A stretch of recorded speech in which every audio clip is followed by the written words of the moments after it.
Onder het motto Together One World stuurt Stichting Global Exploration Limburgse jongeren de wereld in om kennis te maken met andere culturen en om ter plekke een steentje bij te dragen.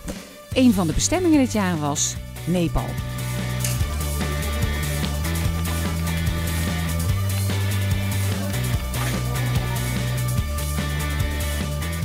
Dit is Nepal zoals we het kennen uit de reisgidsen. Boeddhistische tempels, biddende monniken en exotische dieren.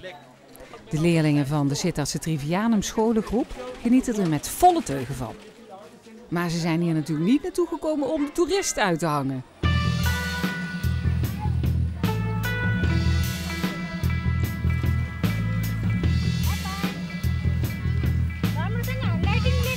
Een van de goede doelen die de Limburgers hier bezoeken is het Life Development Center, net buiten de Nepalese hoofdstad Kathmandu. Verstandelijk gehandicapte kinderen en volwassenen worden hier opgevangen. Precies een jaar geleden kreeg het Life Development Center een nieuw gebouw, mede gefinancierd door Global Exploration.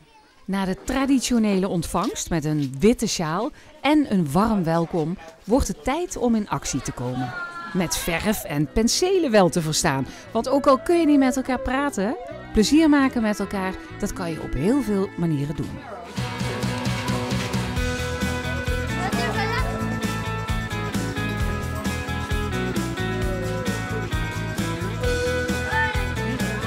De crew Gezondheid laat ondertussen zien hoe je een verband moet aanleggen. Emiel Honings komt erachter dat dat nog niet zo gemakkelijk is als het lijkt. Ze zitten nooit stil, dus dat was moeilijk. Gelukkig kunnen de Limburgers wel goed stilzitten. Want de Nepalezen ontdekken al gauw dat zelf schminken misschien nog wel leuker is dan geschminkt worden. En met een beetje hulp lukt dat best. Het resultaat mag er in ieder geval zijn. Prima fotomoment dit. En dan nog gauw even overleggen, want de dag moet op een feestelijke manier worden afgesloten. En dus zetten de Limburgers hun beste beentje voor.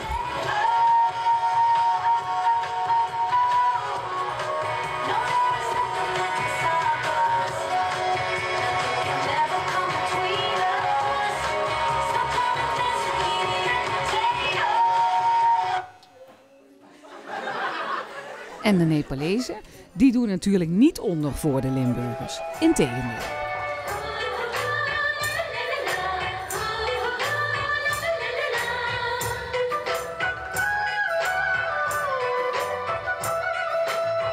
Emiel Honings heeft ervan genoten vandaag. En dat geldt volgens hem ook voor de Nepalese kinderen. De meesten die vinden het wel heel erg leuk. En probeer je overal mee naartoe te slepen en te helpen en wat dan ook. En wat geeft jou dat wel voor gevoel als die kinderen zo meedoen? Nou, zij zien er gelukkig uit als mensen met ons spelen, dus dat maakt ons ook heel gelukkig.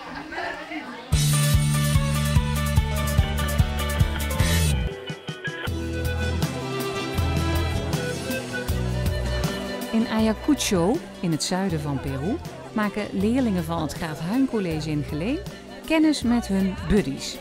Peruaanse leeftijdsgenootjes waar ze de komende dagen mee zullen optrekken. Verlegen zijn ze hier in ieder geval niet. De eerste kennismaking ziet er best gezellig uit. Maar om elkaar echt te leren kennen moet je natuurlijk samen iets doen. Bij de hulporganisatie Mama Alice, die zich inzet om straatkinderen een beter leven te geven, gaan ze daarom aan de slag met klei. Tussen al het lawaai legt Maxime Wely uit wat retablo's nou precies zijn. Dat zijn van die houten kastjes met dan vaak een kerstverhaaltje geschreven met poppetjes en zo. En die gaan we dan samen met z'n allen foto's gaan maken.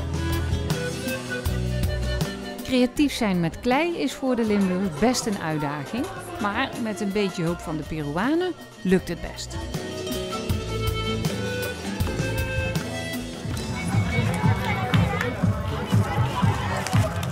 De volgende dag zijn de rollen omgedraaid en nemen de leerlingen van Graaf Huyn het voortouw. Mama Alice verzorgt in Ayacucho gratis dagopvang voor zo'n 800 straatkinderen tussen de 4 en 18 jaar. Speciaal voor hen hebben de Limburgse jongeren een sportdag georganiseerd. Jonar, een van de buddies van de Limburgers, is zo'n straatjongere. Leeftijd van mij, casi 6 años que estaba en la calle. Fumando, drogar y estas drogas también que venían, ¿no? Fumando. ¿Y por qué tomaste la droga? Porque tenía problemas en mi casa. Pero es para olvidar también. Sí, también eso. Me quitaba con eso nomás. Y con mi hermanito junto con mi otro hermano chiquito, ya nosotros caminamos por ahí en la calle. Sí, pues ellos se dormían en la calle. Ya, diferente era en mi vida. O sea, sí. Y hasta ahora que ya estoy en esto. Normal. Het is moeilijk om je te verplaatsen in het leven van een straatkind. Maar ook de gewone mensen hier hebben het niet makkelijk.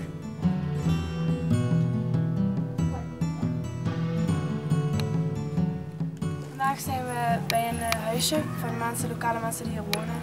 En ja, zoals je ziet hebben ze hier zeer weinig. Ze wonen met z'n 9 in het huis. Moeder, 6 kinderen, de broer en de moeder van deze mevrouw. De oma is zeer ziek, maar krijgt geen verzorging. De kinderen wonen allemaal op 1 hutje en kunnen weinig.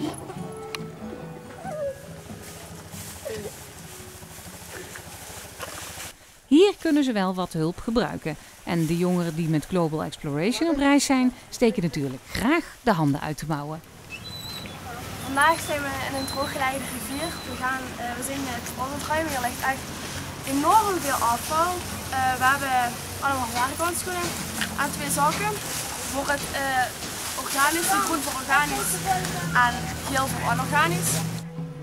De Limburgers en hun buddies werken stug door, maar soms is het even doorbijten. Nou, de dingen wat je vindt zijn nog niet bepaald erg prettig. Ik heb net een dooihond in een zak gevonden en botten, ja, dat is nog wel anders en schoon.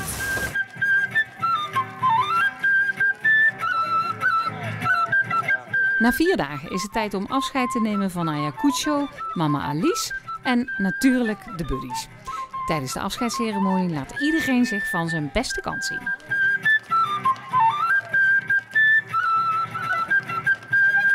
De Peruanen voeren een traditionele dans op. Eerst alleen en daarna samen met de Limburgers.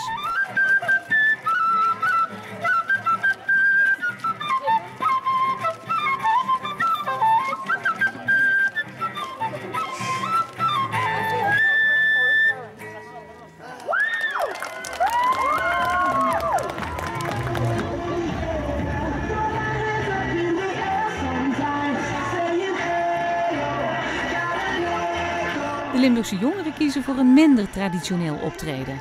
Dit is nog eens wat anders dan de klompendans.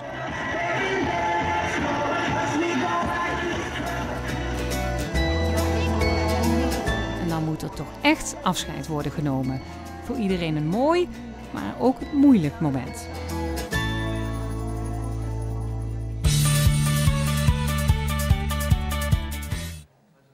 Het is natuurlijk geen toeval dat de leerlingen van de Trivianum scholengroep geen schoenen aan hebben. Hier in de tempel van het Chechen-klooster in Kathmandu zullen ze worden ingewijd in de leer van het boeddhisme.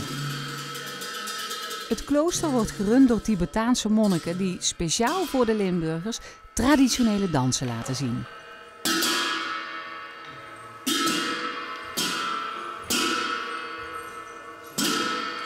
De sfeer is spiritueel en heel rustgevend. Probeer dan maar eens wakker te blijven. Het maken van een mandala is onlosmakelijk verbonden met het leven in een boeddhistisch klooster. Mandala's beelden de kosmos uit en worden gebruikt om te mediteren. Daarna worden ze vernietigd, oftewel teruggegeven aan de natuur. De Limburgse scholieren mogen vandaag zelf een poging wagen en hun eerste mandala maken. Opperste concentratie is vereist. En dat geldt ook voor het schilderen van de lotusbloem, een van de belangrijkste tekens in het boeddhisme.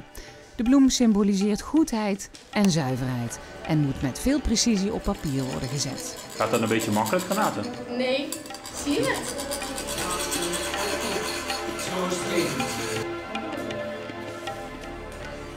Maar zelfs bij Tibetaanse monniken gaat het er niet alleen maar serieus aan toe.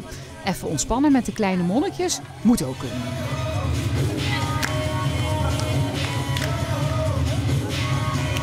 Aan het eind van hun reis door Nepal komen de Limburgers nog op een andere manier in aanraking met de cultuur van Tibet. Hier in het Tibetan Children's Village maken ze zelf echt Tibetaans eten klaar. In dit vluchtelingenkamp worden wezen opgevangen en kinderen van wie de ouders nog in Tibet wonen. Hier krijgen ze de typisch Tibetaanse opvoeding die sinds de Chinese overheersing in hun eigen land niet meer mogelijk is.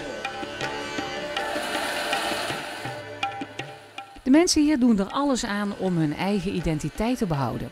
Traditioneel handwerken hoort daar ook bij. En hoewel het misschien makkelijk lijkt, blijkt het een stuk lastiger te zijn wanneer je het zelf probeert. Toch, Sven? Moeilijk, hè? Ja, best wel. En wat ik wel mooi vind om te zien is dat de mensen uit Tibet hier in Nepal leven, terwijl ze wel echt de tradities uit Tibet willen behouden. En ja, wij waarderen dat. Het boeddhistisch geloof speelt natuurlijk een belangrijke rol in het vluchtelingenkamp. Voor de Limburgers de ideale plek om de bekende mantra te leren Om Mane Padme Hum.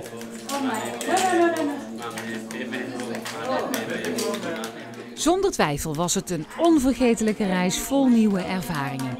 Clusterleider Rob Tissen is terecht trots op zijn leerlingen. De groep reageert echt heel erg goed. Ik ben echt van mening dat ik topleerlingen bij me heb. Leerlingen, nou, zoals ik net al aangaf, we hebben veel moeten improviseren. En leerlingen hebben dat echt geweldig goed opgepakt. Ook denk ik dat leerlingen deze reis echt ontzettend veel geleerd hebben.